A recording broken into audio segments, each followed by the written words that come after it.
I'm Frank Garza, and welcome to Here and Abroad, a podcast that follows the U.S. men's national team and their player pool across Europe, MLS, or wherever else they play their club football.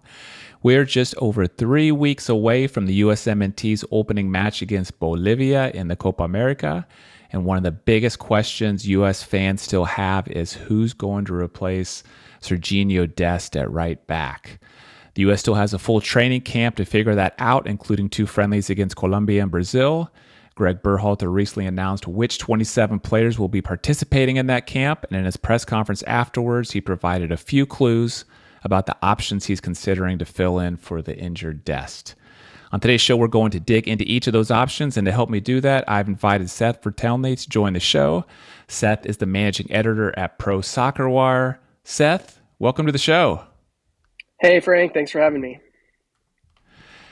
Yeah, so Seth, I've been enjoying your work. I know you've published a couple articles about this already, and we have these 2 friendlies coming up against Colombia on June 8th and Brazil on June 12th. Everyone's curious to see how the U.S. is going to line up without Dest, and in that press conference, Berhalter really kind of laid out the different options he's considering, and I'm just going to go through those real quick, and I'm going to call them option A, B, C, and D. Option A, he called like for like, and he specifically mentioned Joe Scally and Shaq Moore.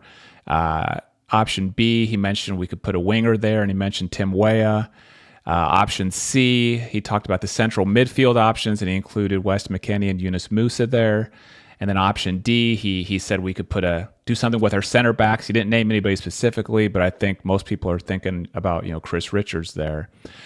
And so what I want to start with is, which of those options would you most like to see when the U.S. rolls out its starting lineup in these friendlies?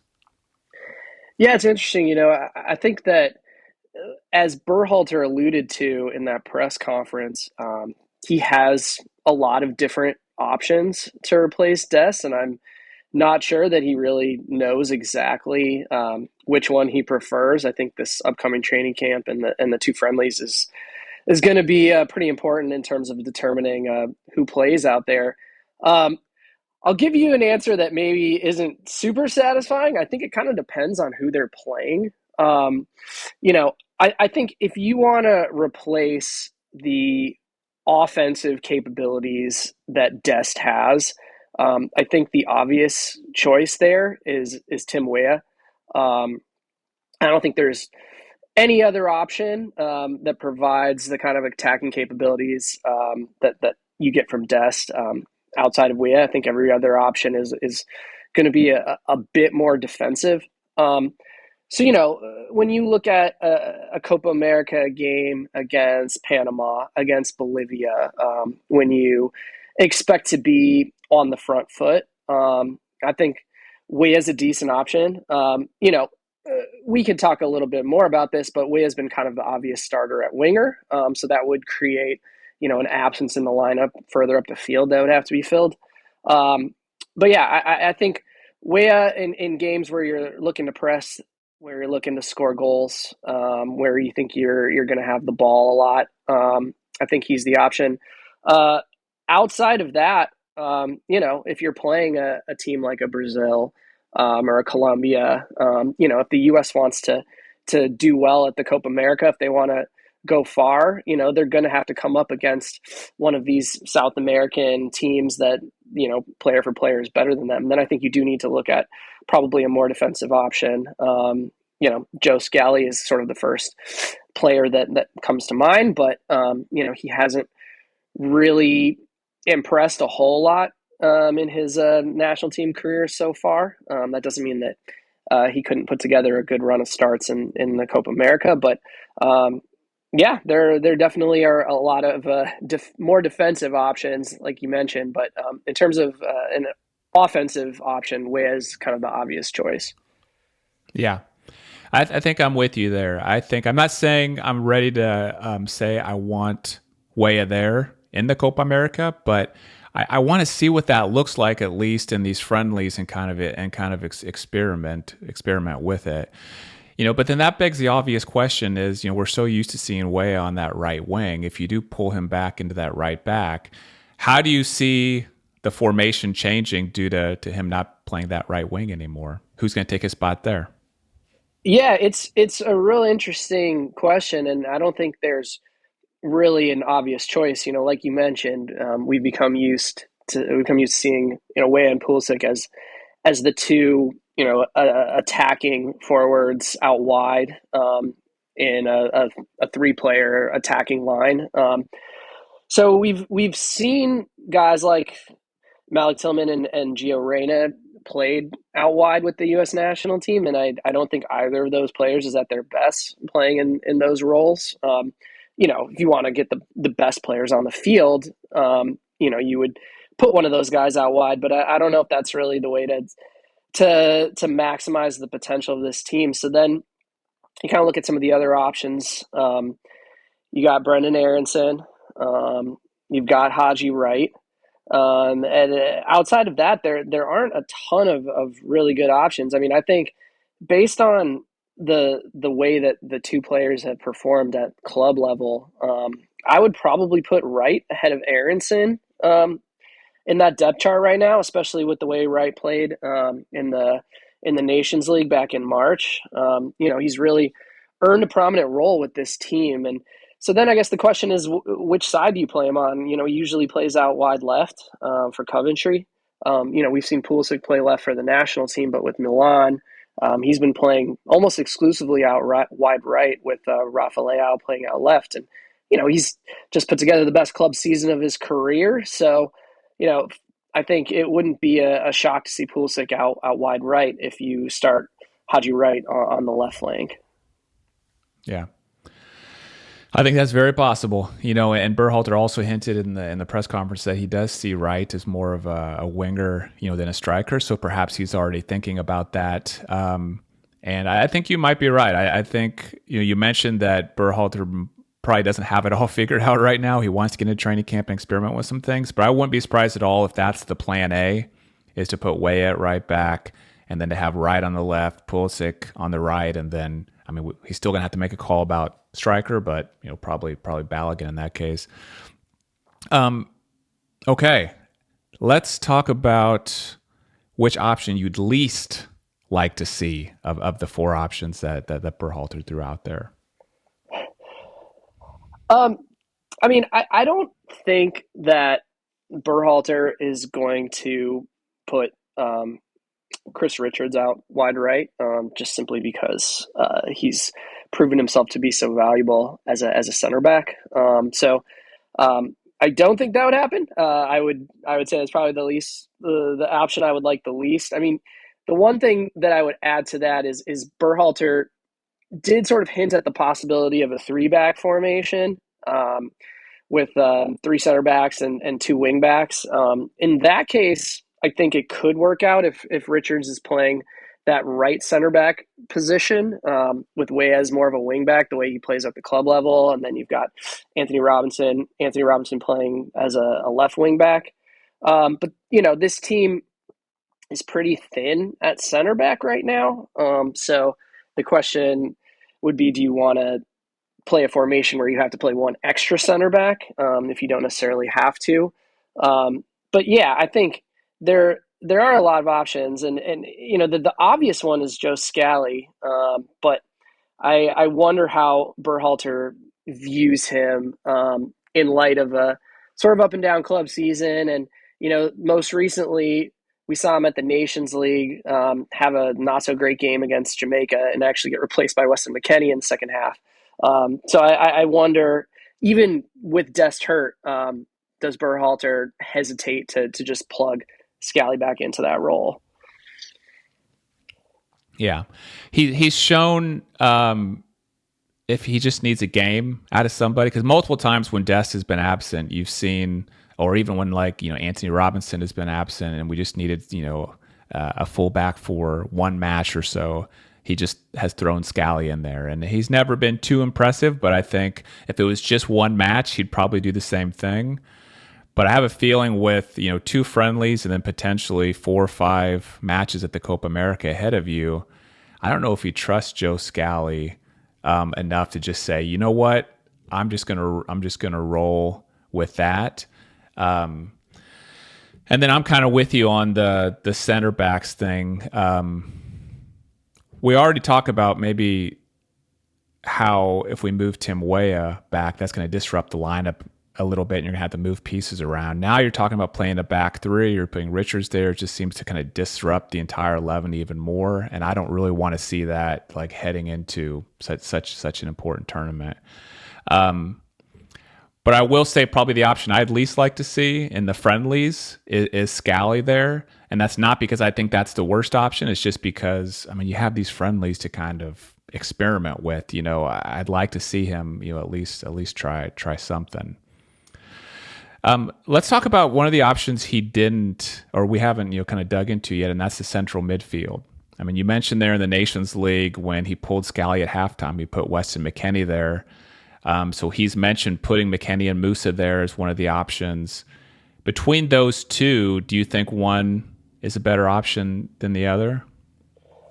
Yeah, it's interesting. Like Berhalter, even though Dest is the clear number one option at right back, he has a ton of different options. He has sort of the luxury of having all of these center midfielders that also have played a decent amount at right back or right wing back. You've got McKennie, you've got Musa, as you mentioned, and even Tyler Adams, even though it's been a few years since we've seen him play at right back. If you remember, back in the early portion of his national team career, you played that right back position, and Berhalter had him in sort of that Pep Guardiola role where he would play right back, and in possession he would move inside to be sort of an extra midfielder. I don't necessarily see that happening this summer, or particularly because I think there are a lot of question marks over his health. So between McKennie and Musa, McKennie, I think, is used to playing a little bit more of an advanced role. Again, it's kind of similar to where like McKennie might be like a little bit more of an offensive option in terms of that final ball. We just saw him have the best season of his career at Juventus in terms of assists. Musa, at the same time, he can help the attack in terms of progressing the ball, but his final ball has often been non-existent. And so, that's probably more of a defensive option, which I think, when you looked at Berhalter's decision against Jamaica in a game the U.S. was losing in the Nations League, his choice was to go with McKennie. And I think part of the reason for that is they needed to score a goal, and Berhalter trusted McKennie a little bit more in terms of an attacking option from right back. Yeah. Do you like Musa there at all? And the reason I think about him is because I feel like if your goal is simply to get the best 11 players, maybe on the field, he's the guy that it seems like could get crowded out of the midfield. If you're talking about maybe having like a Gio Reyna, Wes McKennie, and Tyler Adams there, and so that'd be a way to get him on the field. I mean, we've seen him play there at Milan. I mean, have you liked what you've seen, from him there? Yeah, I think defensively he's been pretty solid. And one player you didn't mention was Johnny Cardozo, who's been doing so well at Real Betis. It's getting to the point where Berhalter might have to think about a way of using him more than we've seen. He's been kind of a backup option for the U.S.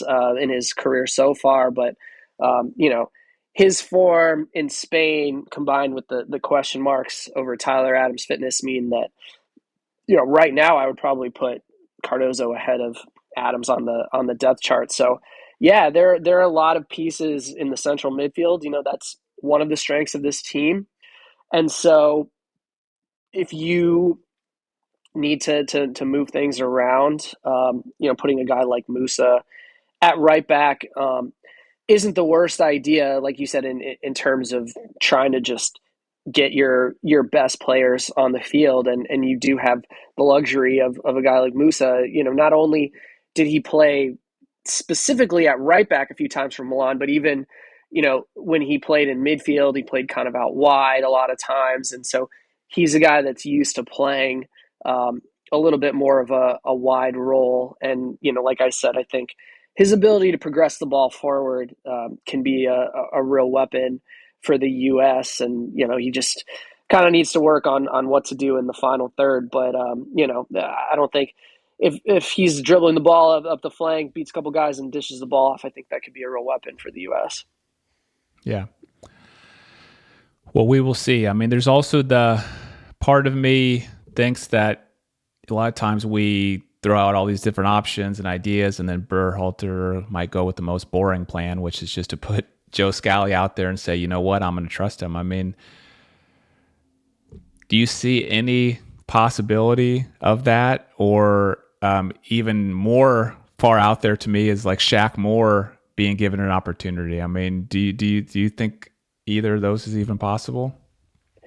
Yeah, I think it's possible. I think a lot of it is going to just depend on how Scally does. If Berhalter throws Scally out there in the friendlies against Brazil and Colombia, or early on in the Copa America, and he puts together the kind of performances that we haven't often seen from him at the national team level. I think Berhalter has every reason to just stick with him. It's the easiest option. It's the least disruptive to the lineup. And so I think that Scally has the ability to win this position. I think he's been kind of waiting for an opportunity like this. He went to the World Cup in 22 and didn't play a single minute. So I know that didn't sit well with him, and I think that he's probably been waiting now almost 2 years for the chance to sort of make up for that at a major tournament.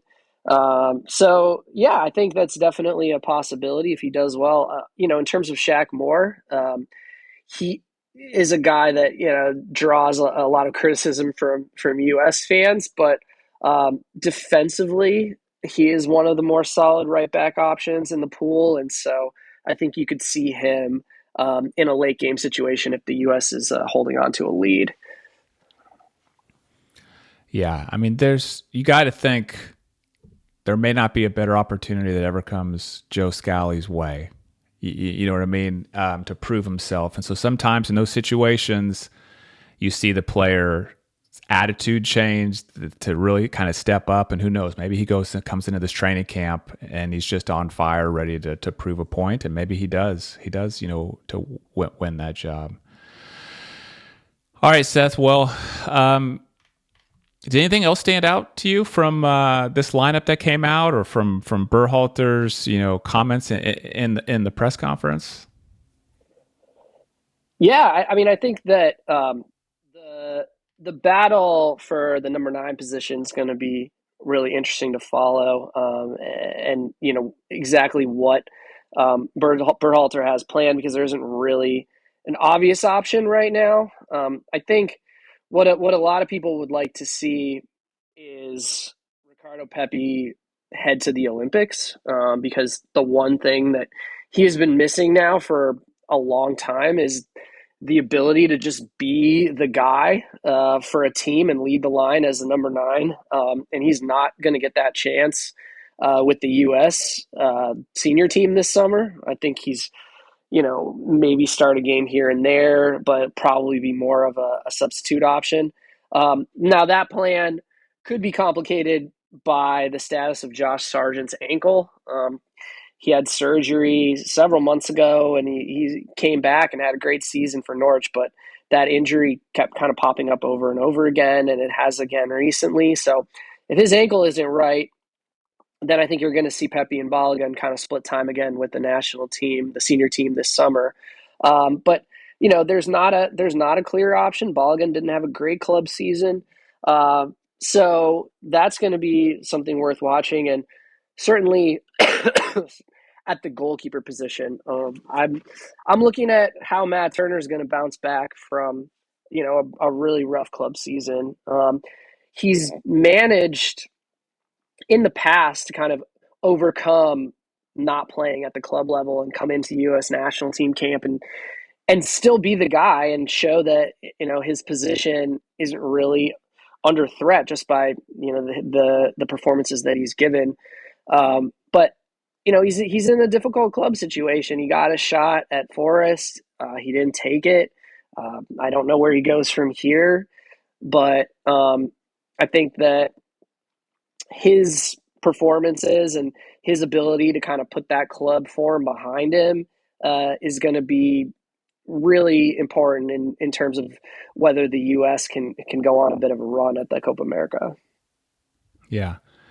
It seemed very quiet for Matt Turner these last couple months. Haven't really heard anything about him. I think even with Gio Reyna at Forest, it made Matt Turner kind of disappear even more to U.S. fans, because anytime we were talking about Forest, we were talking about Reyna a little bit more. So yeah, hopefully he'll be able to kind of come out and just not miss a beat. Yeah, not a fun club to follow this season for U.S. national team fans. That's true. Well, Seth, thank you so much for being on the show. I'll make sure and put links in the show notes to your X account, which is at @svertelny, and also to your work at Pro Soccer Wire. But before I let you go, any final thoughts that you'd like to share? No, thanks for having me on. Appreciate it. Thank you, Seth. And thanks to everyone for listening to Here and Abroad. If you enjoyed the episode, please share it with a fellow USMNT fan. I'm Frank Garza. You can follow me on X at FrankGarza007, and I'll be back next week with a new episode.